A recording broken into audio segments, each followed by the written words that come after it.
Each year, more than 787 million tons of wheat are produced worldwide, playing a crucial role in the global food supply for billions of people. But how is wheat grown and harvested?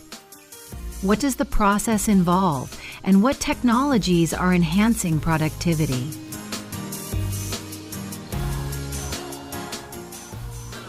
Join us in exploring the fascinating journey of this essential crop in the video below.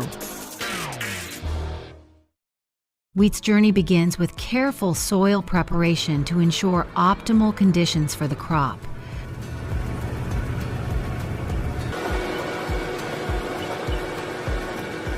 Soil should be loosened with a plow or rototiller to improve aeration, retain moisture, and remove